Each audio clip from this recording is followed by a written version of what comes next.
South wing, code blue. South wing, code blue. South wing, code blue. Code Blue. An emergency call used in hospitals all over the country. Code Blue alerts a special team of doctors and nurses that a patient has died. A resuscitation attempt will be made. If it is successful, the patient is brought back to life. 2, 1, stand back. In some cases, they have amazing stories to tell about what it is like on the other side.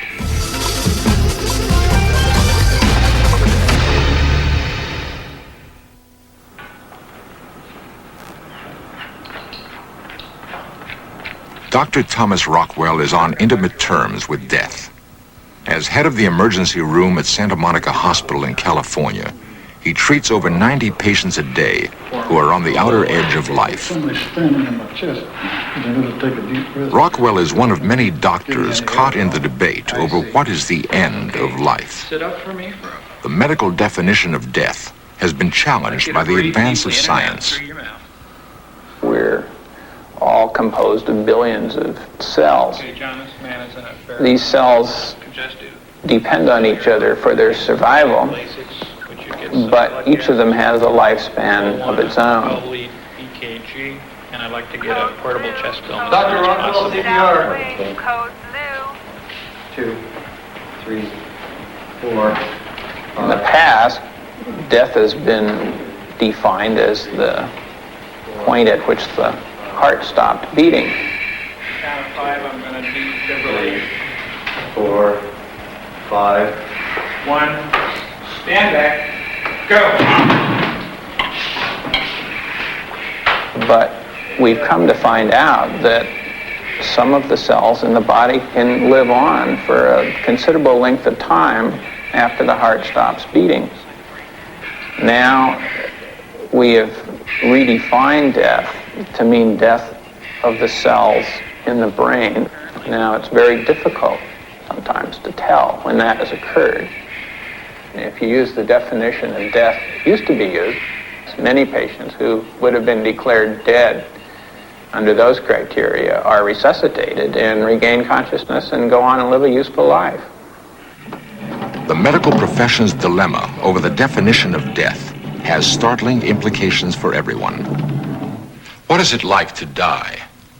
For centuries, man has turned to his priests and wise men for answers. There were no first-hand accounts to go by.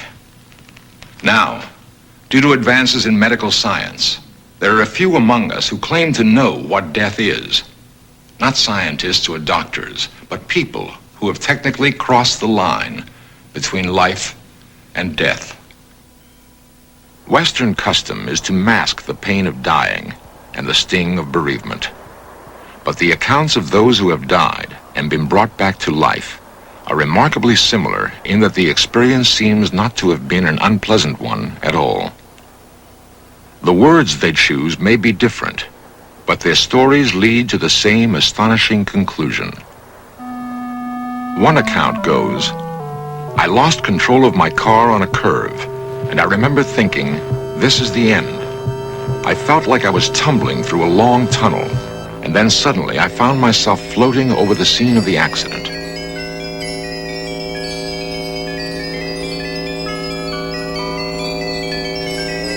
Another victim describes his experience this way. "It happened years ago. I was playing in the pool with my brother when I lost my breath. I kept bobbing up and down, and then suddenly I was engulfed in blackness. I could hear a soft, vibrating sound in my ear like wind chimes, and then I was above my body, watching them pull me out of the water and pound on my back." A third account also stresses the feeling of euphoria. "I was on the steps when the heart attack came. I collapsed and then felt myself go out of my body. The next thing I knew, I was in a rolling field too beautiful to describe.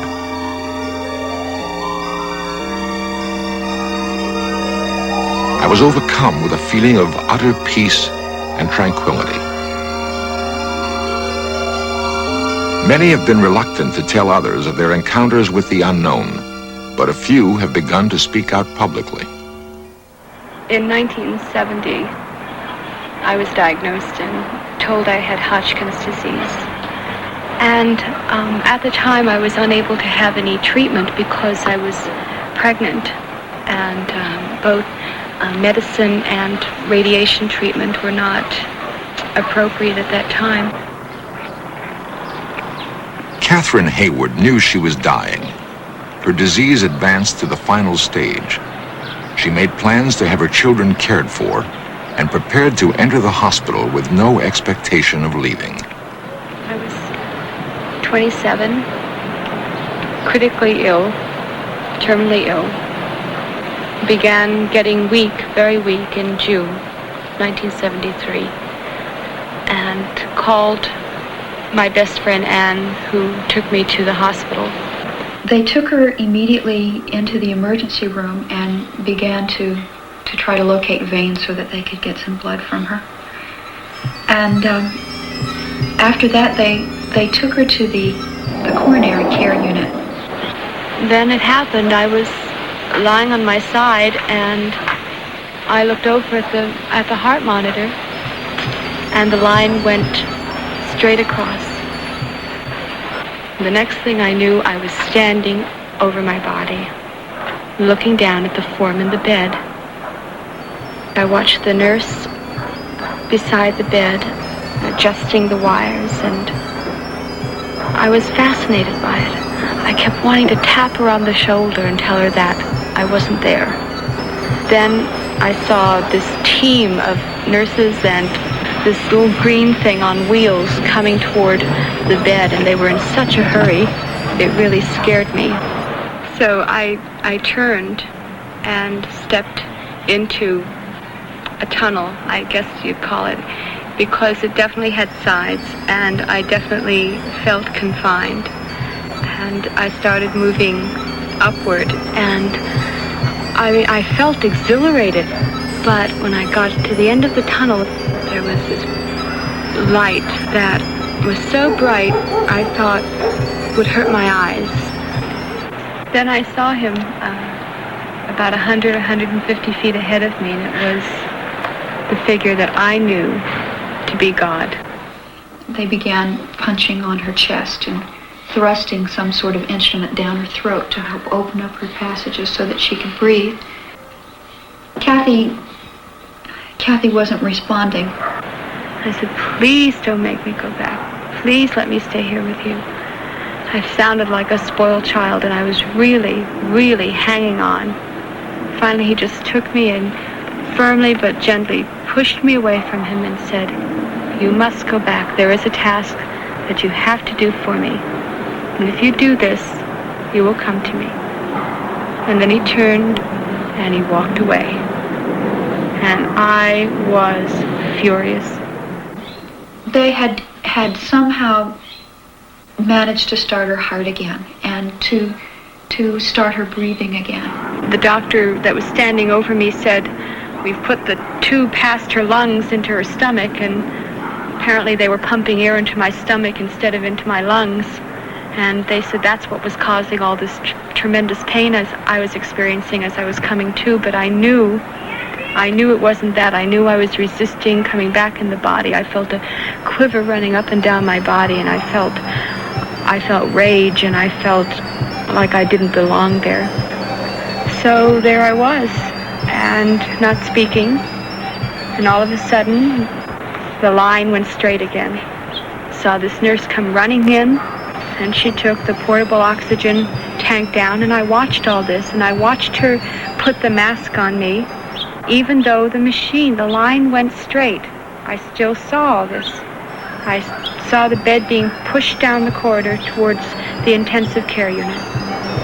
That's the last thing I remember seeing before I left my body again. I was immediately in the light, and I was immediately in God's presence again. And he just took me in his arms and very gently said, do you understand? I said, yes, I do. And then I came back into the body with just the easiest breath. I signed myself out of the hospital. I left the hospital, and I haven't been back. 3 years later, Catherine's physician reports that she has no trace of Hodgkin's disease. Catherine was recently remarried, and she and her husband Jim have started a new life. Catherine's story is not unique. The out-of-body experience has had a great impact on others who have come close to death. Over the last several years, I've been involved on various levels with several hundred people who have died, and intimately involved with about 100. Dr. Charles Garfield is a psychiatrist at the University of California Cancer Research Institute. A number of years ago, I was teaching a class at UC Berkeley called Psychology of Death. I got a letter from Shelley Ruderman in which he described his experiences some 12 years prior, in which he was dealing with a life-threatening illness. In fact, he was dealing with a seriously advanced lung cancer. The emotional tone of both the letter and the subsequent meetings we had spoke really powerfully to me about the powerful emotional reality they represented in the present. Doing something that I really like to do. Sheldon Ruderman's encounter with death began in 1960. The experience had a profound effect on him and changed the direction of his life. He now counsels cancer patients like Micah Friedman and believes that the power of the mind can reinforce medical treatment. Thus far, the results have been positive. When's your birthday again? January 29th. Right. Okay, by January 29th, if we keep doing this, keep doing what the doctors tell you to do, it's going to be gone. When I asked my surgeon what he thought, he gave me less than 2 years to live. Like a lot of other cancer patients, my original diagnosis seemed to me unbelievable. I mean, somehow it still seemed a little unbelievable. Less than 2 years to live was somehow not within my emotional capability at that point. So I communicated this back to the doctor, and I said, look, I'm not going to die, and your task is to help me in how not to die. You tell me what to do. But I'm not going, because I have to stick around now.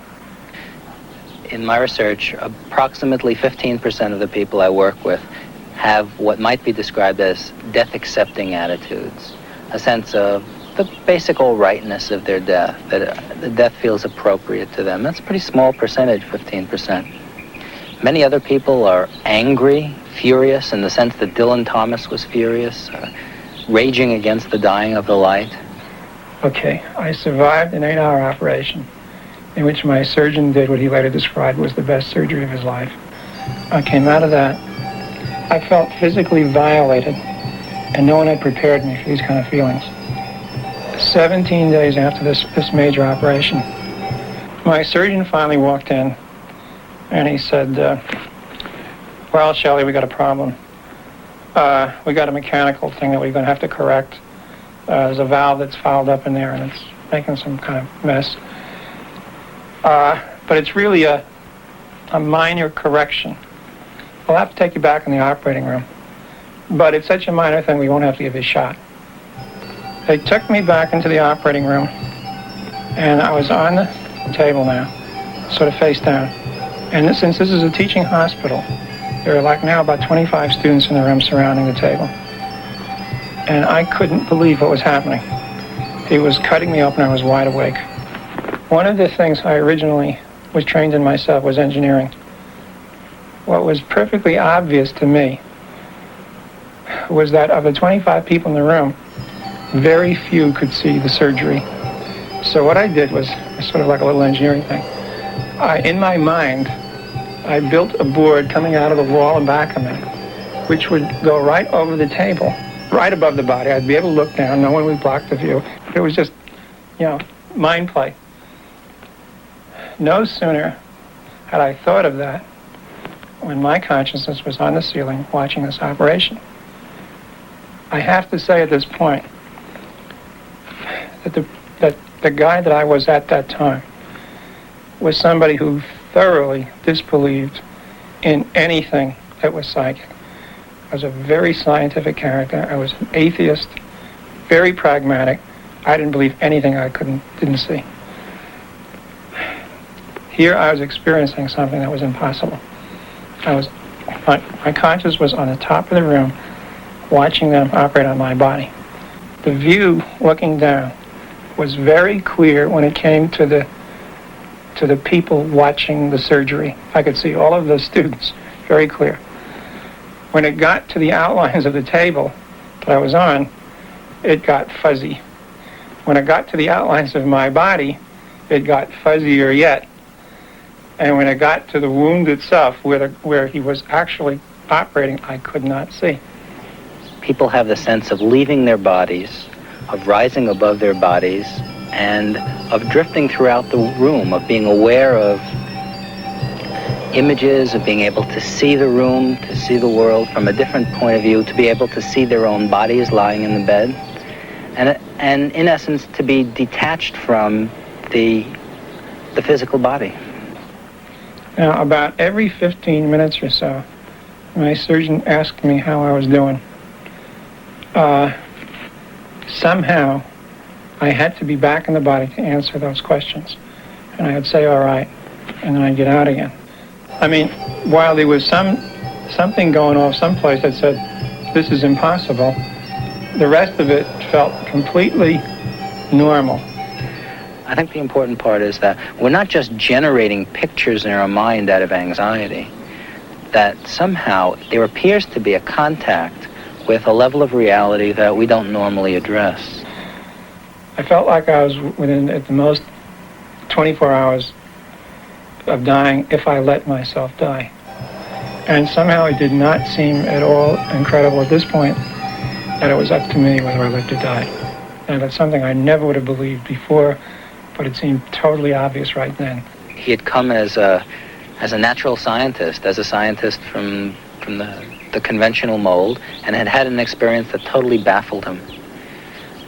Another thing was the fact that he was quite convinced that he was responsible, largely responsible, for his survival. That his will to live, his powerful sense of having to stay alive, in Shelley's case for the sake of a newly born son, was the ingredient that enabled him to survive an outrageous set of experiences. My wife did, what in retrospect was pure genius. There were no kids allowed on this ward, but she knew what it was I was trying to save my life for. So she took our kid, who was 6 months old, put him in a shopping bag, hid him, brought him up, brought him into my room, and in fact reminded me what the whole thing was about. When I saw him, it was like, that cinched the question. I had to stay alive. Let's go in your chest, where all the red soldiers are. So let's call them and tell them all to bring their squirt guns. And when they're all following you, we'll go into the other room where all the white soldiers are and tell them to bring their squirt guns. Tell all the soldiers to shoot all that gooey stuff into the holes in the monster, plugging up all those holes. And as the gooey stuff goes in there, watch the monster get smaller. Just watch the monster shrink. What the out-of-the-body experience did, what I became aware of, was that whether I lived or died did not depend on the kinds of rules that the doctors understood. The other thing that I think has been a major transformation is that I don't believe, as I did at the time this experience unfolded, that the end of life was the end of everything. I believe now very strongly that there is a life after death. My personal belief is that there is continuity, that it would be outrageous for me at this point to believe that this was all there was. If you ask me what I know for sure, I'm in the same ambiguous position that the rest of the human race is in. I feel true to myself that there is something that transcends beyond when you die. I have to say that the out-of-the-body experience was probably the key thing, because it is very hard once you realize you can have your consciousness and your body to separate, not to at least entertain the idea that even when your body is gone, your consciousness may go on.